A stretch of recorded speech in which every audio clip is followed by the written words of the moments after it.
Hey everyone, this is John Boyd, host of the Emerging Wealth Podcast. Thanks for joining us and making us a part of your week. Before we dive in, if you're finding value in our content, please give us a like. This helps us reach more listeners and share quality financial education. Next, I'd recommend visiting our website at www.modernwealth.com. Head on over to our Learning Center. It's packed with videos and articles designed to help you optimize your wealth. While you're there, consider subscribing to our newsletter. Thanks again for being with us. Now let's dive into this week's episode. We're talking all about employer stock purchase plans, or ESPPs. If you have this benefit at the company that you work for, you don't want to miss today's episode. Welcome to another episode of the Emerging Wealth Podcast. I'm your host, John Boyd, certified financial planner, founder, and lead wealth advisor at Modern Wealth. That's Modern spelled with no vowels, wealth. I appreciate you guys being here today, as we got a good one in store for you. So ESPPs are actually really powerful ways to make some serious money if you know how to use them properly. But the problem with ESPPs is that while they seem relatively straightforward, they're actually pretty complicated. And I would say that they're actually more complicated than some of the other forms of equity compensation that people tend to get really focused on, such as RSUs or even some stock options. And the other thing that's unique about ESPP plans is that, they aren't just reserved for, high-ranking employees at a company. Generally speaking, they're going to be available to all employees if your company offers one. So, for example, I know that Starbucks, they may still do it, but I know for many, many years had an ESPP that everyone in the company, from the baristas to people that were, high-ranking directors in the company, were able to participate in. So again, it's a really neat way to, be included, to participate in your company's stock growth.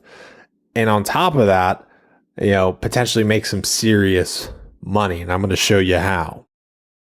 So if you're not super familiar with an ESPP, let's break down how an ESPP works and why it's such a cool benefit. So first and foremost, with an ESPP, there is going to be an enrollment window, okay? This is going to function kind of similar to how open enrollment works for other benefits, right? You're probably going to get an email from HR or from whoever in your company that's going to notify you, hey, you can elect to participate in the company employee stock purchase plan over the next couple weeks, right? So there's going to be this enrollment period where you can elect to enroll in the company stock purchase plan. Now, let's say you decide to enroll. What you are going to do is you are going to elect to put in a percentage of your income towards the plan. So for example, let's say that your salary is $120,000 and you elect to put in 10% of your salary into the employer stock purchase plan. Well, you're going to go ahead and elect to put $12,000 aside from your paychecks on an annual basis towards the ESPP. Now, how it works is it's not just going to come out in one big chunk. It's going to come out every paycheck, kind of like your 401k, right? If you elect to put 5% of your paycheck in your 401k, and you elect to put 10% of your money into an ESPP, you're going to see that on your pay stub, that money being stripped out of your paycheck on a biweekly, weekly, monthly basis, however often you get paid. So again, if you have an ESPP, you want to make sure that you're aware of when your next enrollment period is and how much to put in the ESPP plan if you want to participate. And if you're unsure how much to put in, we'll stick around to the end because we're going to give you 4 key secrets on maximizing your ESPP. So you don't want to miss that. Now, once you've enrolled, there's going to be an offering period where money is going to come out of your paychecks towards this ESPP. So let's say that the offering period begins Jan 1. Okay, so Jan 1, You've enrolled prior to that. And now Jan 1, the action starts. Money is going to come out of your paychecks during this period of time towards the ESPP. Now, let's say that the offering period lasts 6 months, which is pretty typical. Generally, it's going to be a 6-month offering period. And let's say that you get paid every 2 weeks. Every 2 weeks, starting Jan 1 all the way to call it June 1st, you are going to see money stripped out of your paychecks towards the ESPP. Now, that money pretty much just goes into an escrow account, right? It's off to the side. You can't touch it. It's just set aside in an escrow account with your company, and they're going to go ahead and purchase shares at the end of that offering period. So again, in our example here, where your salary is $120,000, you're putting away 10% of your salary towards the ESPP. 6 months later, in this example, you're going to have $6,000 set aside to purchase company stock. Now, let's talk about the actual stock purchase, because this is what makes it a neat benefit. With an ESPP, you are able to buy shares of your company at a discount. That's why this is a really powerful benefit, is that generally you get to purchase company stock at a pretty neat discount. Usually that discount is going to be 15%. It can't be lower. I believe it cannot be any higher than that. Generally, it's going to be 15%. So you're going to buy company stock at a 15% discount. So again, your offering period was Jan 1. It ends June 1st, and let's say your company stock is $15 a share on June 1. Your company would go ahead and buy shares for you of that $6,000 that you've been putting aside. They're going to buy $6,000 worth of shares at a 15% discount. 15% off $15 is $12.75, right? So let's think about that for a second. If your company stock is worth $15, you bought in at a 15% discount. In theory, if you go sell right away, you're already coming out on top, right? It is already a profitable move for you because you're automatically in the money. And that's what is really lucrative about ESPPs, is that you get this discount element. And we're not done yet. A lot of plans offer what is called a look back provision, and this can amplify the discount even further. So let me explain. So what the look back provision allows is that it allows you to buy the stock at a discount based off the lower price based on the offering period or the purchase date. And whichever one is lower, that's the price that your company is going to purchase stock for you at. So let's say that on Jan 1, when the offering period began in the first place, let's say that your company stock was at $10 a share. On the actual purchase date, June 1st, it's now worth $15 a share. Well, rather than buying shares at $15 a share at a 15% discount, because there's a look back provision, your company is actually going to buy stock for you based off that $10 price. So 15% off $10. Well, now you're buying shares at $8.50. And again, if the company stock is currently trading at 15, you bought at $8.50, that's a pretty fat discount that we're talking right there, right? That's pretty significant money. If you were to, in theory, sell right away based off that discount, you've made a little over $4,500 in profit, just like that, right? Again, this is why an ESPP can be really powerful. And it's also important for you to understand the terms of your ESPP plan, right? Every company's ESPP may be a little bit different. Companies might have a different discount pricing mechanism that they have in place, right? This look back provision element is really popular, but not all companies offer it. So you need to be aware of that. So we've talked about the mechanics of how an ESPP works, okay? That's really, really important to functionally understand how ESPPs work. Now let's talk about taxes, okay? And I want you to buckle up and hang in here, because taxes with an ESPP are a little bit more complex than you might think, right? This is where a lot of people get lost. And I would say that the taxation of ESPPs is arguably much more complex than other forms of equity compensation. So to understand the taxation element, let's start off with the discount, okay? That discount, unfortunately, is not going to be free money, right? So in this example, where we decided to sell right away, okay? We got the discount and we got that look back provision, and we ended up buying at $8.50 a share when the company stock was actually at $15 a share, and we have, this over $4,500 profit due to that discount. Life is good. We sell right away to lock that in. Well, that discount is going to be taxed at ordinary income, okay? Now, oftentimes, that discount element is going to be reported as W-2 income. Not always, but oftentimes you're going to see it accounted for.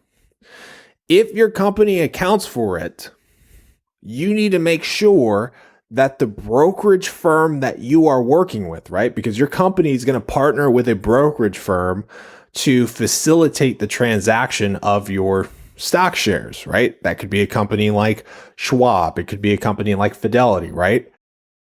When this happens, you need to make sure that the acquisition price is properly accounted for, right? That discount is properly accounted for, okay?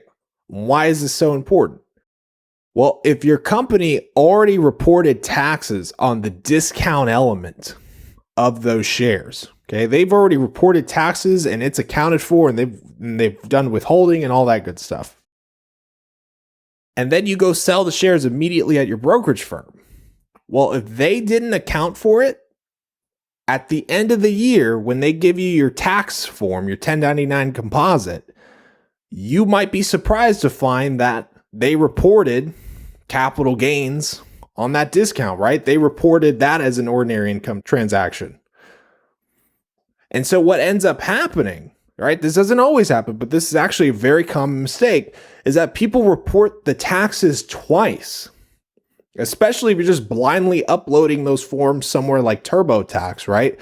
If you're just uploading it in there and not realizing that the company has reported capital gains on that discount and your company's already reported it, well, now you've double paid taxes.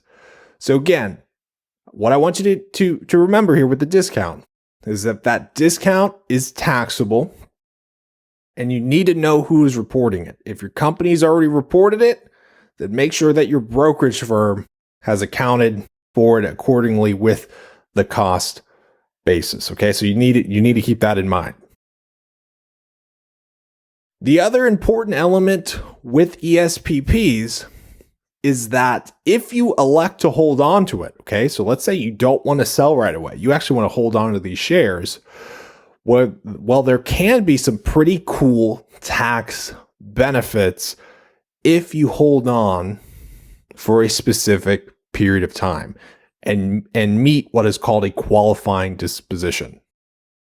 So if you meet what is called a qualifying disposition, well, now all of a sudden, the taxation of this big discount that you've received in this example, now a lot of it's actually going to be reported as long-term capital gains. And long-term capital gains are, generally speaking, taxed at 15%. 15% is a lot better than paying ordinary income taxes, especially if you are in the 22, 24% tax bracket or higher, right? So the $1 million question is, how do you make this qualifying disposition happen? So there's two key requirements to meet the qualifying disposition. Number one, it needs to be at least 2 years from the grant date. So in this example that we've been rolling with, we've been saying it's Jan 1, okay? So for the sake of taking this example a little bit further, let's just say it's Jan 1, 2023, okay? It has to be 2 years from that enrollment date. So we know that to hit the first level of the qualifying disposition, or the first requirement of that qualifying disposition, it is going to be Jan 1, 2025, all right? We're fast forwarding 2 years, okay? So that box is checked off. The next requirement that you need to meet is that it needs to be at least 1 year from the purchase date. So again, in this example, we bought shares June 1st, 2023. So fast forward a year, we are going to hit that 1 year anniversary date, June 1, 2024. Okay. So that is a box that would be checked off. If it's been 2 years from the enrollment date and 1 year from the purchase date, now we've met the requirement for a qualifying disposition. And if you've met that requirement, the tax burden is significantly easier to digest. Here's how it would work in this example. So we bought the shares because of that look back provision at $8.50. On the purchase date, it was $15 a share, okay? If we sold right away, we'd have to report ordinary income tax on that discount, right? So that $4,500 profit is all taxed at ordinary income, right? Not super tax effective. But if we wait all the way to Jan 1, 2025, it's been 2 years from the enrollment date, and it's been well over a year since we did the initial purchase of those shares on June 1st, 2023. If we go ahead and sell then, now the majority of that gain is going to be taxed at long-term capital gains. And the reason why is that the purchase date here on a qualifying disposition will actually be considered that $10 price. And the reason why that's important is that now you only have to report ordinary income on the difference between $10 and $8.50, right? Now you're only reporting that element as ordinary income. Anything higher than $10 is now taxed at long-term capital gains. The end result is that the majority of this purchase should be considered a long-term capital gains transaction, taxed at 15%. I understand that is a lot to digest, but bottom line is what I am saying here is that if you are someone who wants to hold on to your ESPP shares, you need to be aware of the qualifying disposition, because it could end up saving you quite a bit in taxes. So we've talked about how the ESPP works. We've talked about the basics of taxes. We've talked about how this qualifying disposition could potentially save us lots of money in taxes if we meet the certain holding requirements after we've purchased our ESPP shares. But how do we actually maximize our ESPP? Well, I'm going to give you those 4 secret tips on how to maximize it. Number 1, I want you to be aware of familiarity bias, okay? Now, what the heck is this? I'm going to give you a real example from my personal life. I have tons of them, but I think this one's kind of funny. So one time my wife and I, we hopped in an Uber. Okay, we hopped in the Uber, and the Uber driver began telling my wife and I how he had felt that Uber stock was going to double in price over the next couple months. Right? He was extremely passionate about this. This individual said that he put tons of his money into Uber stock, right? He was getting his paychecks and buying Uber stock. He was just adamant that Uber was going to double in price. Now, again, keep in mind, this isn't some insider, right? That would be illegal doing insider trading. This isn't some executive or some stock analyst, right? This is just an Uber driver, right? And he was very convicted the stock would, double over this short period of time. And there really was no reason for it, right? Other than he was familiar with Uber. He felt that he had some insider edge because he worked for Uber. Now, this is kind of silly, right? You're thinking, oh, well, this Uber driver, this isn't some CFO of the company with all this inside out knowledge of the company's financials. It sounds ridiculous, but that's what a lot of people do when it comes to their ESPP, right? Because it's the company that you work for, people tend to garner familiarity bias. Because they're familiar with the company, they have this preference towards it. They think that they have some edge. I'm not saying that your company stock isn't going to double in price. I hope it does.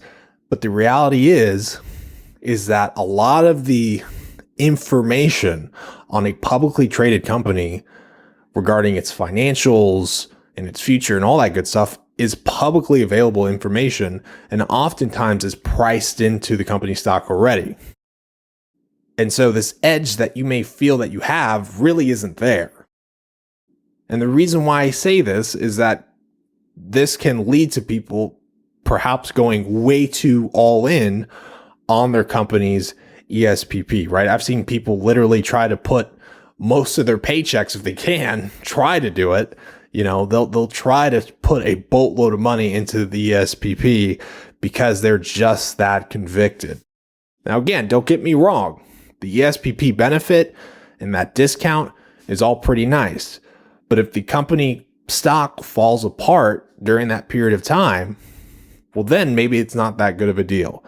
Again, I'm not saying this to deter you from participating in your ESPP, but you need to be aware that you are probably going to feel some element of familiarity bias. Understand that is common human behavior and catch yourself. Because if you catch yourself, the more likely it is that you will make more rational decisions. Number 2, risk mitigation, right? You need to understand the risk element with the ESPP, okay? Because think of it this way. What if with the majority of your paychecks that came in, you decided to put the money on a single stock, right? Not your own company, just a random stock. Now, I know some people might do that, but again, that's really, really risky. The reality is that most people wouldn't want to do that. They would think that's way too risky. They would think that's crazy to gamble on just one company. But that's exactly what people do with ESPP shares, right? Is that they start stacking the chips on their own company. And to make matters worse, right? This isn't just a stock that we're dealing with. This is the company that you work for, right? So imagine your company stock goes south. Well, now all of a sudden that really impacts you because you put a bunch of money into the company stock. And let's say the company then lays you off. Well, now your paychecks are impacted. Now the company that was helping you provide a livelihood is now no longer paying you. So there's a lot more risk than you may think when putting money into an ESPP. And again, I'm not saying this to deter you from participating, but there is a balance between how much to put into the ESPP and how much do I keep aside because maybe I'm taking too much risk, right? We've gone through half of the 4 secrets or tips to maximizing your ESPP. Be aware of familiarity bias. Be aware of the risk mitigation element of this whole thing. Number 3, tax reporting. We kind of touched on this earlier, but I want to touch on it one more time. With your ESPP, you want to make sure that the brokerage firm holding your ESPP shares is properly reporting the cost basis, especially if we're trying to achieve a qualifying disposition. Because again, this is something that gets messed up a lot. People double report the taxes on an ESPP. It ends up being highly tax inefficient, mainly because people underestimate how much work can go into an ESPP. And this can quite literally cost you thousands of dollars without even realizing it. So you want to make sure that you are actually tracking the cost basis and the reporting of your ESPP properly. Number 4, the fourth secret to maximizing your ESPP